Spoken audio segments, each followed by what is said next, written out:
Assalamualaikum warahmatullahi wabarakatuh. Selamat datang di video YouTube Mentari, di mana saya akan menjelaskan materi bahasa Inggris. Oke, sebelumnya saya sudah pernah menjelaskan mengenai materi WH question, yaitu bagaimana kita membuat sebuah pernyataan menjadi pertanyaan dalam bahasa Inggris. Dan hari ini kita akan belajar yaitu tentang present perfect tense. Present perfect tense adalah suatu bentuk kata kerja yang digunakan untuk menyatakan suatu aksi atau situasi yang dimulai pada masa lalu dan berlanjut sampai sekarang, atau sudah berhenti pada titik tertentu tetapi efeknya masih berlanjut. Untuk formulanya yaitu subject plus have atau has plus verb 3. Nah, untuk penggunaan have atau has itu tergantung dari subjeknya. Kalau subjeknya I, you, they, and we, maka menggunakan kata have. Tetapi kalau subjeknya adalah she, he, and it, itu subjek maka menggunakan has. Ada 7 alasan mengapa kita harus menggunakan kalimat present perfect tense. Alasan yang pertama yaitu the result is more important than the time, yaitu merupakan hasil dari kegiatan. Saya sudah memberikan 2 contoh. Yang pertama, I have folded my clothes and she has vacuumed the floor. Seperti yang kita lihat di formulanya atau rumusnya, subject plus have plus verb 3. Jadi I ini adalah sebagai subjek, I ini sebagai subjeknya, plus have di sini, plus have dan plus verb 3. Gitu. Dan yang kedua ini she ini sebagai subjeknya, ini plus has, dan ini vacuum, ini verb 3. Ini digunakan untuk menyatakan suatu kegiatan yang sudah selesai gitu. Contoh lain seperti saya sudah membaca buku, I have read the book gitu. Terus misalkan saya sudah makan, I have eaten. Terus saya sudah sarapan, I have been breakfast. Oke, yang kedua yaitu an experience. Alasan yang kedua. Jadi ketika kita ingin memberikan sebuah pengalaman, kita bisa memakai kalimat present perfect tense. Di sini saya sudah membuat contohnya yaitu have you been there? Sebenarnya sama saja. Ini merupakan kalimat tanya. Dan di sini saya memakai been. Gitu. Kenapa pakai been? Karena been itu merupakan suatu kalimat kata kerja aslinya itu kan be kan. Nah, di sini tidak ada kata kerjanya. Nah, maka sebenarnya kan been itu memang merupakan kata kerja, tapi kata kerja yang asli itu tidak ada. Jadi kita memakai kalimat be dan verb 3 dari be adalah been itu.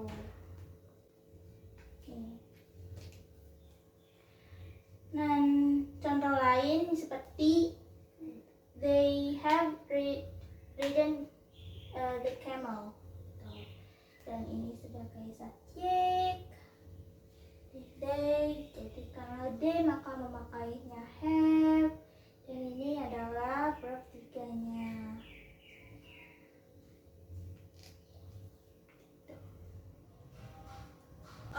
Alasan yang ketiga yaitu uncompleted action. Jadi maksud dari uncompleted action itu adalah ketika kita ingin menyatakan suatu kejadian tapi belum dilaksanakan gitu. Contohnya seperti I have not studied yet and I haven't watched TV yet. Jadi karena kalau ini kan negatif ya termasuknya, jadi memakainya nih kalimat, kita pakai kalimat yet di belakang. Tuh. Dan karena juga negatif, jadi kita juga pakai kata not setelah kata have. Tuh. Untuk menyatakan uncompleted action. Saya belum belajar, jadi I haven't not studied yet. Saya belum menonton TV. I haven't watched TV yet. Gitu. Tapi jangan lupa ya untuk memakai kata yet ini di belakang. Tuh.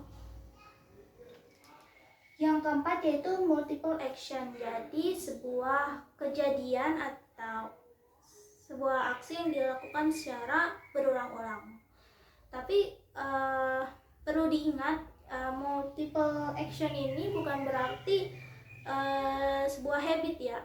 Karena kalau habit itu kan kita menggunakan kalimat simple present. Dan sedangkan tapi multiple action ini tidak ada spesifik waktunya. Tuh. Contohnya di sini saya tulis Sari has watched this movie 3 times. Jadi Sari sudah menonton film ini 3 kali. Itu jadi sebuah kejadian yang berulang-ulang. Tapi jangan berarti ini merupakan suatu habit. Gitu. Karena kalau habit adalah simple present. Yang kelima yaitu just finish action.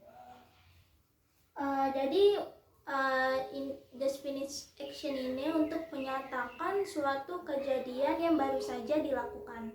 Contohnya, he has just taken his dog out for a walk. Jadi dia baru aja membawa anjingnya keluar untuk jalan-jalan.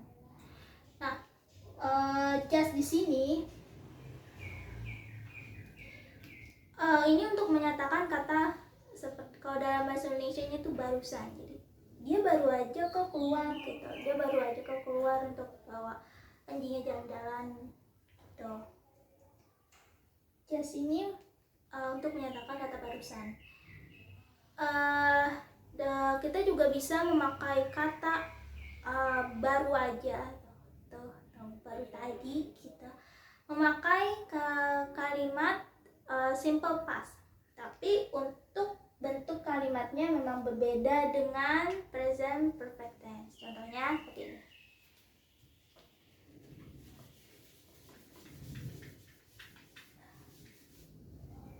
Kalau dalam simple past untuk menyatakan barusan, jadi he just took his dog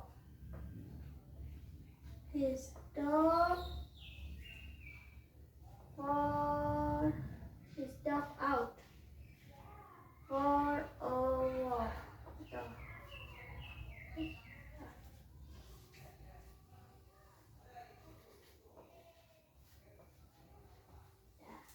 Nah, kalau ini merupakan bentuk kalimat simple past. Kalau simple past kan nih, he has just took, memakai verb 2. Nah, kalau present perfect tense tadi kan kita memakai he plus has. Ada has di sebelah sini kan. Nah, makanya di sini tadi verb 3 taken. Yang keenam yaitu an activity or condition from past until now. Jadi sebuah aktivitas atau kondisi yang dilakukan dari dulu sampai sekarang. Contohnya di sini, I have lived in Bali for years. Jadi saya sudah tinggal di Bali dari dulu sampai sekarang gitu. Contohnya yang lain seperti I have taught in school for years. Saya sudah mengajar di sekolah dari dulu sampai sekarang. Jadi untuk menyatakan kalimat saya dari dulu sampai sekarang tinggal di sini. Saya dari dulu sampai sekarang kerja di sini. Saya dari dulu sampai sekarang mengajar di sini. Itu menggunakan kalimat present perfect tense. Yang terakhir yaitu adalah time period referred to has not finished.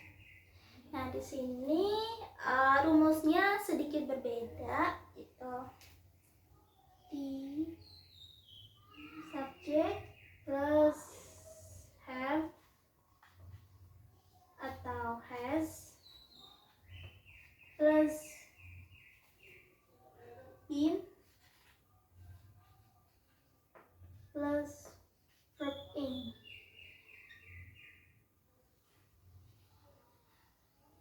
Dan ini rumusnya, dan ini merupakan